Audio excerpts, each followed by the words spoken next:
Hello students, welcome back to your maths classes and I hope आप सभी बच्चे बहुत ज़्यादा अच्छे होंगे। एंड वन मोर क्वेश्चन, क्या आप एक्साइटेड है ना अपना नेक्स्ट चैप्टर पढ़ने के लिए, which is perimeter and area.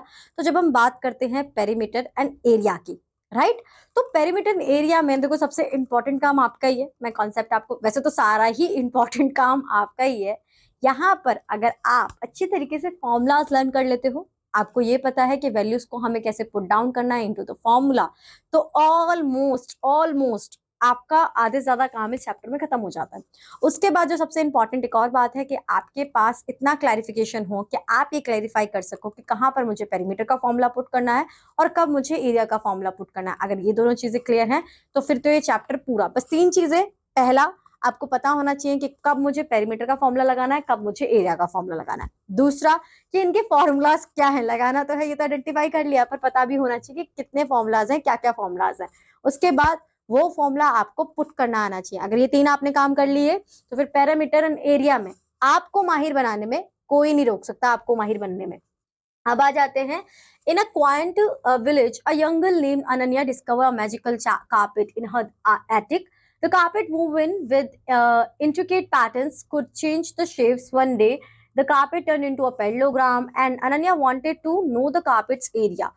She measured the base 6 meter and the height as 4 meter. Remember her math lesson, she calculated. तो उसने देखा पैरेललोग्राम है, उसने हाइट 4 मीटर और बेस 6 मीटर कैलकुलेट कर ली, और उसे पता है कि एरिया जो होता है पैरेललोग्राम का, that is base into height, तो 6 मल्टीप्लाई बाय 4 इज 24। अब देखो यहाँ पे एक चीज कही गई है which is square metre. Square metre का मतलब क्या होता है बच्चों, देखो यहाँ पे metre and metre, the metre multiply itself, तो how many times is multiply itself, two times. तो right now how we have to write it, square metre, and how we have to represent this, metre and square. ये square का sign आता है, तो जो भी आपकी यूनिट हो, सेंटीमीटर स्क्वायर हो, मीटर स्क्वायर हो, तो सेंटीमीटर लिखा स्क्वायर का साइन लगा दिया, मीटर लिखा स्क्वायर का साइन लगा दिया। तो इस तरीके से आपको रिप्रेजेंट करना है। ये बात मैंने आपको क्यों बताई है कि अगर आप यूनिट नहीं लिखोगे करेक्ट फॉर्म में तो आपके नंबर डिडक्ट होंगे। ओके, तो जस्ट मेक श्योर कि आप अच्छी तरीके से इन्हें समझ लें। अब बात आती है सबसे पहले एरिया ऑफ पैरेललोग्राम की। ये पैरेललोग्राम का हमारा शेप है, तो इसमें ऐसा कुछ नहीं है जो कि आप ना समझ सको, ठीक है। अब यहाँ बोला है draw and cut, draw and cut a parallelogram on sheet of paper, cut out the parallelogram from the sheet. देखो बच्चों, यहाँ पे पूरा बताया गया है कि हमने किस तरीके से इस पैरेललोग्राम से अपना फॉर्मूला ओरिजिनेट करा और कैसे एक पैरेललोग्राम फर्दर हमारा रेक्टेंगल में कन्वर्ट हो सकता है या फिर एक रेक्टेंगल फर्दर पैरेललोग्राम में कन्वर्ट हो सकता है। तो understanding the concept, can we say that the area of the parallelogram in figure 2 is equal to the area of the rectangle in figure 3? yes we can, this is because rearranging the pieces of parallelogram to form a rectangle does not change the amount space they cover. तो अगर मैं क्योंकि rectangle का जो हमारा area का formula होता है वो होता है L इंटू बी, और पैरेललोग्राम में है B इंटू एच, तो हाइट का ही तो डिफरेंस है, और हाइट के डिफरेंस पे हम ये नहीं कह सकते कि दोनों का जो एरिया होगा वो डिफरेंशिएट करेगा, ठीक है। उसके बाद आता है हमारे पास example number 1, find the area of the given parallelogram, base b of a parallelogram is 4 units and 3 units, तो 4 multiply by 3 is 12 square units, हमारा आंसर आ जाएगा। देखो अगेन स्क्वायर लगाया, तो जो भी होगा यूनिट स्क्वायर, हमें स्क्वायर पुट करना जरूरी है। Carefully study the following parallelogram, find the area of each parallelogram by counting the square enclosed in, count कर लेते हैं 1 2 3 4, ठीक है। तो यहाँ पर ये 4 हुआ, 1 2 3 4, हाफ इसका 5 हो गया, 1 2 3, तो ये हमारी 3 यूनिट्स हो गई। तो 5 multiply by 3 is 15 square units, number of full square is 15, total अगर वैसे कैलकुलेट करें 5 5 5 15, number of incomplete square is 6, 1 2 3 1 2 3, ठीक है। एंड टोटल हमारे पास हो गया स्क्वायर फुल, ठीक। अब यहाँ पर हम बात करते हैं दूसरे की, तो देखो 1 2 3 4, हाफ हाफ 5, 1 2 3, तो हाफ, तो इस तरीके से हम कैलकुलेट कर लेंगे। अब आ जाता है area of triangle. Area of triangle को भी हमने पैरेललोग्राम से ही समझा है कि अगर पैरेललोग्राम हमारे पास हो और उसे फर्दर हम with the help of a diagonal to two parts में डिवाइड कर दे, तो इसका मतलब हम क्या समझेंगे। देखो पैरेललोग्राम का फॉर्मूला क्या था, पैरेललोग्राम का फॉर्मूला है बी इंटू एच, या फिर हम एरिया ऑफ रेक्टेंगल, क्योंकि एरिया ऑफ रेक्टेंगल और एरिया ऑफ पैरेललोग्राम एक ही है, तो बी इंटू एच ये हमारा पैरेललोग्राम का एरिया है।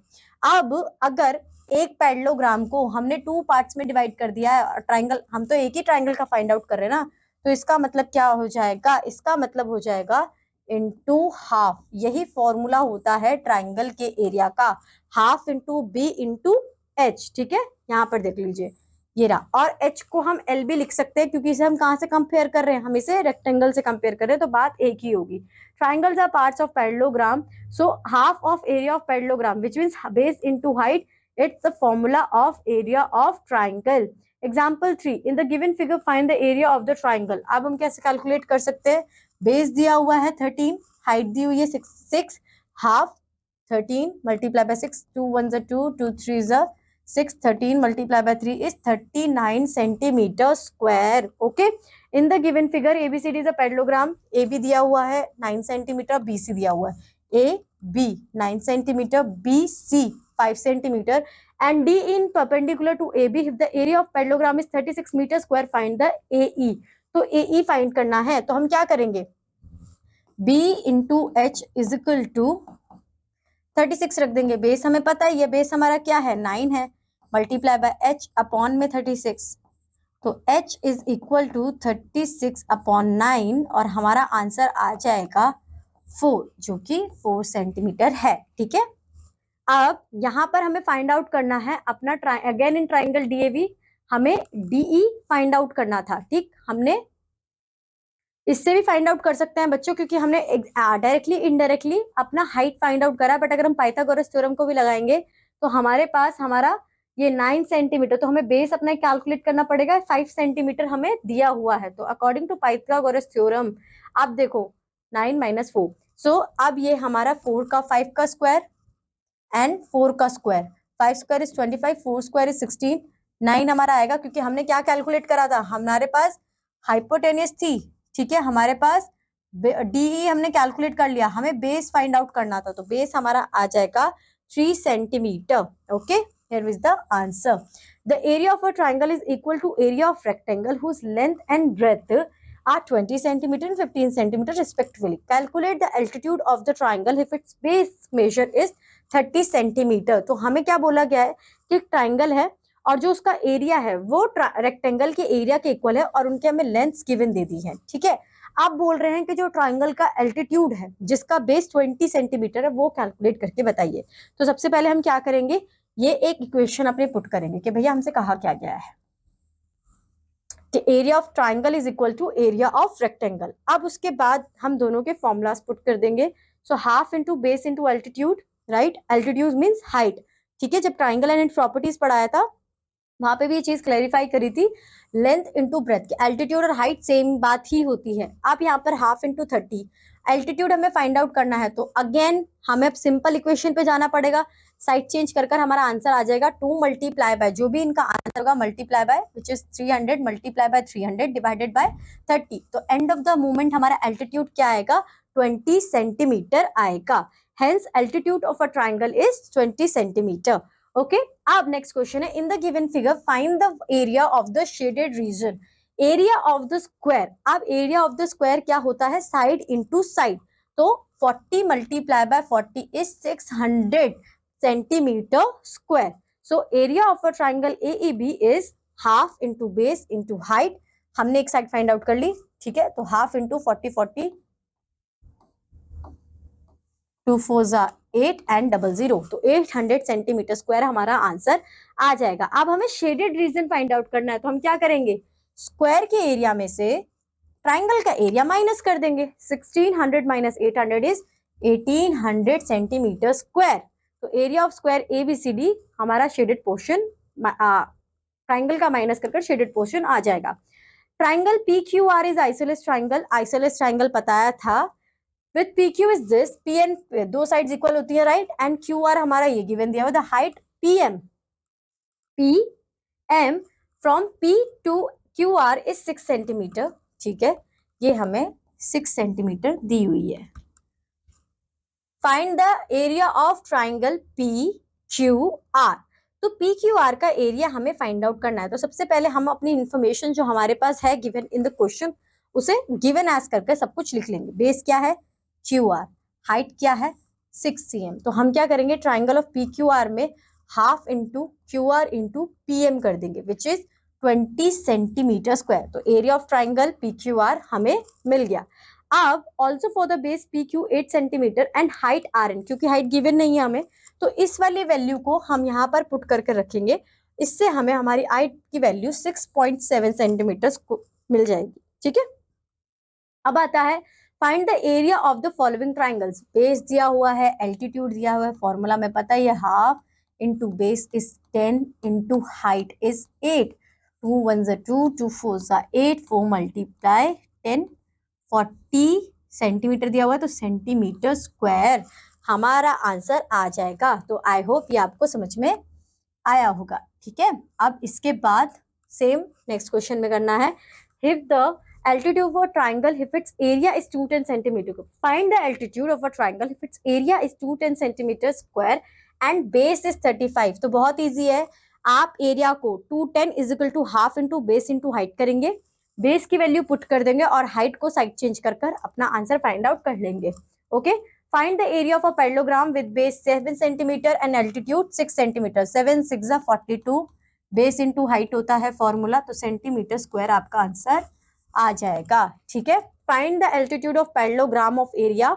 एल्टीट्यूड फाइंड आउट करना है, एरिया दिया हुआ है this and base is this, तो क्या करेंगे 2.34 डिवाइडेड बाय 1 अब देखो बच्चों, यहाँ पर दिक्कत नहीं करनी चाहिए, यहाँ मीटर स्क्वायर है, यहाँ सेंटीमीटर है, पहले साइड चेंज कर लो, जो भी आपको ठीक लगे, यूनिट चेंज कर लो, मीटर को सेंटीमीटर में कर लो, सेंटीमीटर को मीटर में कर लो, और उसके बाद जो भी आपका आंसर आए 2.34 डिवाइडेड बाय 1.8 कर दीजिएगा। बाकी सारे क्वेश्चंस भी ऐसे दिए हुए हैं, ऐसा कुछ कंफ्यूजिंग नहीं है कि समझ में ना आए। एक क्वेश्चन ये देख लेते हैं, in the given figure ABCD is a quadrilateral such that AC is equal to 24, BM 3 centimeter, okay, and DN 3 centimeter, and BM is perpendicular to AC, BM is perpendicular to AC, find the area of the quadrilateral ABCD। पहले सारी चीजें given लिख लेते हैं। AC कितना दिया हुआ है 22 सेंटीमीटर, BM कितना दिया हुआ है 3 सेंटीमीटर, DN कितना दिया हुआ है 3 सेंटीमीटर। देखो बच्चों, परपेंडिकुलर भी बोला गया है, तो इससे हमें ये तो क्लैरिफाई हो रहा है कि हमें क्या कैलकुलेट करना है। हमें अपना पाइथागोरस की थ्योरम से एक साइड हमें कैलकुलेट करनी है, फिर हम अपना पूरा यहाँ पर अपना find the area of the quadrilateral हम फाइंड आउट कर सकते हैं। क्वाड्रिलेटरल के लिए हमें चाहिए हमारी ये जो साइड्स हैं, ठीक है, हमें एक साइड मिल जाएगी तो हमारा आंसर ऑलमोस्ट कैलकुलेट हो जाएगा। ठीक है, अब बात आती है सर्कल की। सर्कल में हमें पता ही है, सर्कल के पास दो चीजें बहुत इंपॉर्टेंट होती हैं, एक रेडियस और एक डायमीटर, जिसकी हेल्प से हम क्वेश्चन सॉल्व करते हैं। ठीक है, तो अब सर्कल को देख लेते हैं एक बार हम। Arav is playing with the bicycle tire. He is rotating the tire with a stick and running alongside it. This simple activity helps us understand the concept of the circumference of a circle. तो circumference of a circle का मतलब क्या होता है? जो circumference है, इसका मतलब ही पेरीमीटर होता है, और पेरीमीटर का मतलब होता है कि जो भी हम करेंगे बाउंड्रीज, हम बाउंड्रीज रिलेटेड ही करेंगे। इनर सरफेस पे क्या हो रहा है उसे हमें कोई लेना देना नहीं है। तो सर्कमफेरेंस और पेरीमीटर में कंफ्यूज मत हो जाना। The circumference of a circle is the distance around the circle, it represent the total length of the circles boundary. जहां पर बाउंड्री की बात आए किसी भी केस में, किसी भी शेप में, तो आपको ये क्लैरिफाई होना चाहिए कि वहां पर आपको पेरीमीटर यानी कि सर्कमफेरेंस का ही फॉर्मूला पुट करना है। ठीक है, नेक्स्ट आ जाता है exploring with RS tyre. RS wants to find out the distance covered by the tire in one complete rotation. The distance is known as the circumference of the tire. The circumference is the distance around the tire. If we know the circumference, we find out how far the tire travels in one rotation. अगर हमें circumference पता चल जाएगा तो हम फिर ये clarify कर सकते हैं कि वो कितने rotation में कितना मूव कर रहा है, कितना ट्रेवल कवर कर रहा है। Relation between distance and rotation, ये समझना बहुत इंपॉर्टेंट है। इससे रिलेटेड 2 से 3 न्यूमेरिकल्स आपको हर बार देखने को मिलेंगे, तो इस कॉन्सेप्ट को अच्छे से समझ लेना। The total distance cover by the tyre depends on the number of rotation it makes, कि कितना उसने डिस्टेंस कवर किया है ये उस डिपेंड करेगा कि उसने रोटेशंस कितनी की हुई है। And this can be represent by the formula कि डिस्टेंस कवर्ड हम कैसे दिखाएंगे कि कितनी रोटेशंस करी, number of rotations multiply by length around the tyre, कि जो हमारा सर्कमफेरेंस है, राइट, कि उसकी लेंथ कितनी है। Finding the circumference of a circle. अब यहाँ पर सर्कमफेरेंस कैलकुलेट करने के लिए हमारे पास एक फॉर्मूला होता है, बट उसे किस तरीके से ओरिजिनेट करना है, क्या हमें करना है, वो सब हम समझते हैं। Drawing a line, Leela drew a straight line on a paper and marked its starting point as A. Marking the circle, she made a point. बच्चों देखो यहाँ पर ना आपको ये चीज समझनी है कि इसमें आप जब सर्कमफेरेंस मेजर कर रहे हो तो length of the line segment A B is the circumference of the circular card, thus the length of the lace required to around the circle card is the distance AB। इसे इन्होंने कैसे किया है कि जब इन्हें पूरा ये रोटेट करेंगे तो समझ में आ जाएगा। Rolling the circle, so Leela place the circular card on the line so that the, यहाँ पर एक पर्टिकुलर फॉर्मूला होगा। अब हम बात करते हैं अंडरस्टैंडिंग द रिलेशनशिप। रिलेशनशिप किसके बीच में? दो इंपॉर्टेंट बात होती है सर्कल के अंदर। ये हमारा सर्कल है, ये हमारा सेंटर है। अगर इस सेंटर से कर्व को टच कर रहा है, एक मिनट, एक स्ट्रेट लाइन सर्कल के कर्व को टच कर रही है तो it is refers as radius. Okay, अगर यही लाइन इस सेंटर को ओवर क्रॉस कर रही है तो ये हो जाएगा डायमीटर। तो अगर आप ध्यान से देखोगे, रेडियस को पूरा करती हूँ, लाइन कंप्लीट करती हूँ, स्ट्रेट लाइन फॉर्म करती हूँ तो बन जाएगा डायमीटर, और डायमीटर को हाफ करती हूँ तो बन जाएगा रेडियस। तो मैं क्या कह सकती हूँ, D is equal to 2R, कि रेडियस का जो भी डबल होगा वो डायमीटर होगा। अब रेडियस क्या होगा कि अब साइड चेंज कर दो, यहाँ पे 2 मल्टीप्लाई हो रहा है तो उधर जाके डिवाइड हो जाएगा, तो डिवाइडेड बाय 2, कि जितना भी आपका डायमीटर है वो डिवाइडेड बाय 2। तो अगर आपको डायमीटर दिया हुआ है 4 सेंटीमीटर और पूछा जाए रेडियस कितना है तो 2 सेंटीमीटर, ठीक है। अगर आपको रेडियस दिया हुआ है 3 सेंटीमीटर और पूछा जाए कि डायमीटर कितना है तो आपको बोलना है 6 सेंटीमीटर। तो आई होप ये relation between radius and diameter clear होगा, ठीक है। It's not always practical to find out the circumference of every circular shape using the above formula. ये practical नहीं है, वो time taking process है बच्चे। So therefore we need a more straightforward way to do this. Let's explore the relation between diameter and the circumference of the circle. अब यहाँ पर हमने ये रिलेशन देखा। रिलेशन क्या देखा? रेडियस है 3.5, इसका डबल कर दूंगी तो 7.5 मेरा आ जाएगा डायमीटर, और सर्कमफेरेंस आएगा 22। मैम कैसे? अभी इसे कैलकुलेट करेंगे। Ratio of the circumference to diameter is 22/7। इसे यहाँ पे समझते हैं। A man made 6 circles of different area from cardboard and found their circumference using a string. He also calculated the ratio between the circumference and the diameter of each circle. He recorded his observation in the following table. उन्होंने ही अपनी observation कर ली। अब इन्होंने इसे कैसे calculate करा? Find the circumference of a circle with diameter this. Formula होता है बच्चों इसका, और वो फॉर्मूला है हमारा सर्कमफेरेंस का 2πr। 2 कांस्टेंट है, वो तो एक नंबर है कि जो भी कुछ वैल्यू आएगी उसे 2 से मल्टीप्लाई कर देंगे। पाई, ये जो पाई है इसकी दो वैल्यूज होती हैं। एक वैल्यू होती है 3.14, first value is 3.14 and the second value is 22/7। तो ये दो वैल्यूज होती हैं। अब मैम हमें कैसे पता चलेगा कि कब 3.1 यूज करना है या 3.14 यूज करना है, 22/7 करना है? ये अकॉर्डिंग टू योर कैलकुलेशन और अकॉर्डिंग टू योर क्वेश्चन होता है कि कोई भी इन दोनों में से वो वैल्यू आप यूज करोगे जिसे यूज करने से आपकी कैलकुलेशन ईजी हो जाती है, ठीक है। तो जस्ट मेक श्योर कि कभी कभी देखो इस वाले क्वेश्चन में प्रेजेंट किया हुआ है कि टेक पाई 3.1, अगर मेंशन नहीं किया गया है आपकी चॉइस है, जिससे आपकी कैलकुलेशन ईजी हो, उन दोनों उस वक्त इन दोनों में से कोई भी एक चूज कर लेना, ठीक है। अब यहाँ पर क्या बोला है? Find the circumference of a circle with diameter 10 centimetre. Diameter 10 centimetre तो रेडियस कितना होगा? डायमीटर का हाफ, 10 का हाफ 5 सेंटीमीटर, ठीक है। तो यहाँ पर हमारा डायमीटर 10 था, हमने सबसे पहले कैलकुलेट करा अपना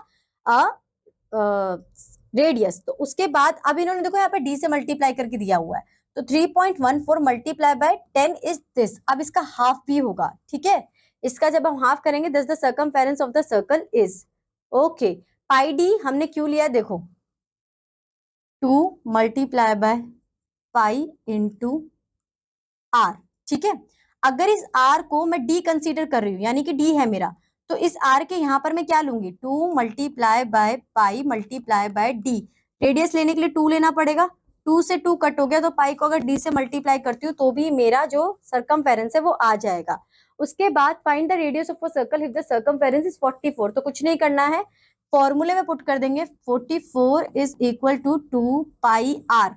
आर कैलकुलेट करना है तो साइड चेंज कर 42 डिवाइडेड बाय 2, क्योंकि यहाँ पर मल्टीप्लाई हो रहा है, पाई में ले रही हूँ 22/7, तो 22/7 का रेसिप्रोकल हो जाएगा 7/22, तो 21 1 जा 21, ये 24, 2 पर 2 से 2 गया, 7 हमारा आ जाएगा आंसर। ठीक है, अब आता है finding the area of a circle. देखो बच्चों यहाँ पे पाई डी का कंसीडर किया गया, जो कि बिल्कुल सही है, कोई भी दिक्कत नहीं, आप ऐसे भी सॉल्व कर सकते हो जो हमने ऊपर किया है। अब ये क्वेश्चन है, diameter of a semi circle protractors is 7 centimetre, find its perimeter. Perimeter का फॉर्मूला 2 पाई आर और we can also say pi D. ठीक है, तो ये दिया हुआ है डायमीटर 7, तो पाई डी ले लिया। उसके बाद हमें बोला गया है हाफ। हाफ क्यों बोला गया है? क्योंकि ये सेमी सर्कल है, तो इसलिए हमने यहाँ पर हाफ भी लिखा है। तो 7 से 7 गया, 2 1 जा 2 एंड 2 2 गया 1 1, तो 11 सेंटीमीटर हमारा आंसर आ गया। तो अगर हमें पेरीमीटर ऑफ प्रोट्रैक्टर बताना है तो its circumference plus diameter which is 11 plus 7 is equal to 18 centimetre. Finding the area of a circle. अब area of a circle find out करने का हमारा फॉर्मूला क्या है? वो है पाई आर स्क्वायर। ठीक है, अब यहाँ पर इसको भी हम लीला वाले कॉन्सेप्ट से समझ सकते हैं, बट थोड़ा सा कॉम्प्लिकेटेड और लॉन्ग मेथड हो जाएगा। तो the area of a circle is the amount of space enclosed with in its boundary. To find out the area of a circle we use a specific formula that involves the radius of the circle. यानी कि perimeter में boundaries के साथ कर रहे थे जो कर रहे थे, और एरिया में हमारा जो इनर पार्ट है, ये इनर पार्ट से, इससे हमें लेना देना है कि ये हमारा क्या होगा। हम एरिया में इनर पार्ट जो एनक्लोज्ड बाय बाउंड्रीज है उसके साथ डील करते हैं। तो फॉर्मूला हमने देख लिया पाई आर स्क्वायर। तो यहाँ पर आपको रेडियस दिया हुआ है और इनका एरिया दिया हुआ है। तो रेडियस अगर 3.14 है, आर का डबल आर स्क्वायर दिया हुआ है बच्चों। देखो यहाँ पे आर स्क्वायर का मतलब होता है कि जो भी इसकी वैल्यू होगी it have to multiply itself only twice. So 7 multiply by 7, तो आंसर 49 आएगा। फर्दर सॉल्व करेंगे तो ये हमारा एरिया आ जाएगा। आई होप आपको ये समझ में आया होगा। The circumference of circle is 130 centimetre, find it's area. तो सबसे पहले हमें आर फाइंड आउट करना है। आर फाइंड आउट करने के लिए 2 पाई आर फॉर्मूला पुट करा हमने, आर की वैल्यू फाइंड आउट करी 21 सेंटीमीटर, फिर 22/7 मल्टीप्लाई बाय 21 मल्टीप्लाई बाय 21, 7 1 7 7 3 इसे फर्दर सॉल्व करेंगे तो आंसर आ जाएगा 1386।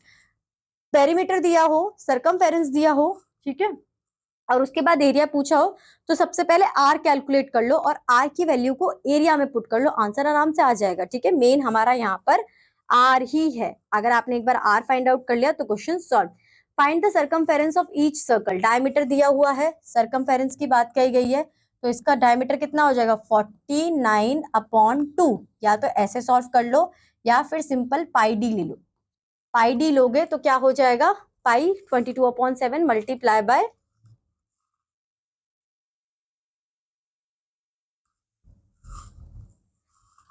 22/7, क्योंकि पाई वही लेने के लिए कहा है, मल्टीप्लाई पाई डी हमारा फॉर्मूला हो गया।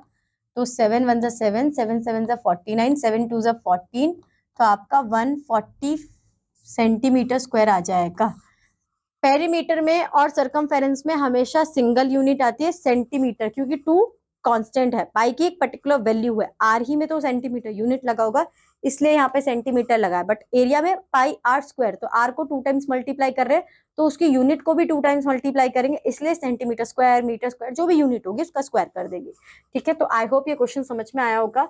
सेम सारे पार्ट्स के ऐसे ही करने। The ratio of the radii of 2 wheels is this and this, what is the ratio of the circumference. So हम यहाँ पर 3x 4x लेकर अपना कंसीडर कर सकते हैं, और बाकी बच्चों देखो इसे ऐसे भी कर सकते हैं 2 पाई, ये तो कॉमन ही हो जाएगा। जब हम इसकी वैल्यूज को 3:4 में, अपॉन ही तो होता है, ये हमने समझा था, फ्रैक्शन में समझा था, रैशनल में समझा था, मल्टीप्लाई बाय 3x अपॉन में 4x, तो इनका रेशियो भी यही होगा। ठीक है, in the ensuing figure the radius is 3.5 centimeter, find the perimeter of the quarter of the circle। तो quarter of the circle पूछा हुआ है कि जो भी हमारा पेरीमीटर आएगा उसे 1/4 से डिवाइड कर देंगे तो हमारा आंसर आ जाएगा। रेडियस कैलकुलेट कर लेना बच्चों और उसे फिर फर्दर डिवाइड कर देना क्वार्टर के according. Find the perimeter of the given shapes. तो 6 सेंटीमीटर दिया हुआ है, पाई आर स्क्वायर 2 पाई आर का फॉर्मूला लगाएंगे और उसे फिर डिवाइड कर देंगे 2 से, तो 2 पाई आर डिवाइडेड बाय 2, तो 2 से 2 कट गया, यानी कि पाई को आर से डायरेक्ट मल्टीप्लाई करो, आंसर आ जाएगा। बाकी सारे क्वेश्चंस भी ऐसे ही करने हैं, कुछ भी ऐसा नहीं है कि जो आप ना कर सको। तो area of a circle is this, area दिया हुआ है और आपको डायमीटर कैलकुलेट करना है, तो कैसे करोगे? Pi r square is equal to 154, ठीक है। पाई की वैल्यू पुट करना, आर की वैल्यू फाइंड आउट कर लेना, और जो वैल्यू आएगी उसका स्क्वायर रूट फाइंड आउट करके जो भी रेडियस है उसका डबल कर देना। अब बच्चों यहाँ पे प्रेस्क्राइब क्वेश्चंस दिए हुए हैं, और प्रेस्क्राइब क्वेश्चंस में ऐसा कुछ भी नहीं है जिसे आप सॉल्व ना कर सको, बस there is a combination of all exercises we till understand, okay. So अब यहाँ पर आपको ये समझना है what is the formula for the area of a parallelogram. बहुत इजी क्वेश्चन है, वो है बेस इनटू हाइट। तो ये जो छोटे छोटे कॉन्सेप्ट, छोटी छोटी चीजें समझाएंगे while I am explaining this chapter ना, तो उन्हीं से रिलेटेड एमसीक्यू आपके क्वेश्चंस हैं और फिर वो सॉल्व हो जाएंगे। The formula for the area of a parallelogram is, देखो सेम क्वेश्चन एमसीक्यू में था, सेम क्वेश्चन यहाँ पे हो गया। जब आप 2 से 3 बार इन क्वेश्चंस का आंसर दोगे तो मुझे बताओ कि आपको फिर जरूरत पड़ेगी फॉर्मूलाज को बैठ के लर्न करने की? बिल्कुल भी नहीं पड़ेगी। क्वेश्चंस ही इस तरीके से यहाँ पर रिप्रेजेंट किए गए हैं कि बच्चा अगर इन्हें एक बार सॉल्व कर ले तो मोर देन इनफ होगा, उसे फर्दर कुछ चीज को लेके बैठने की जरूरत नहीं कि आप दोबारा से भी मुझे पढ़ना है। तो यहाँ से सारे क्वेश्चंस को आप सॉल्व करना, उसके बाद आपके सारे के सारे डाउट्स भी क्लियर हो जाएंगे और सब कुछ आपको समझ में भी आ जाएगा। तो ये चैप्टर अब यहीं खत्म होता है। आई होप ये चैप्टर आपको अच्छे से समझ में आया होगा। जो 3 चीजें मैंने आपको चैप्टर के स्टार्टिंग में बोली थी वही एंडिंग है कि फॉर्मूला अच्छे से समझ लेना। जब आप इतने सारे क्वेश्चन प्रैक्टिस करोगे तो अपने आप वो याद हो जाएंगे। जब इतने सारे क्वेश्चन प्रैक्टिस करोगे तो पुट करना भी आ जाएगा और यूनिट की जो मिस्टेक्स हैं वो भी क्लैरिफाई हो ही जाएंगी। तो आज के लिए बस इतना ही। अब हम मिलेंगे अपनी नेक्स्ट क्लास में। Till that, bye bye, have a good day.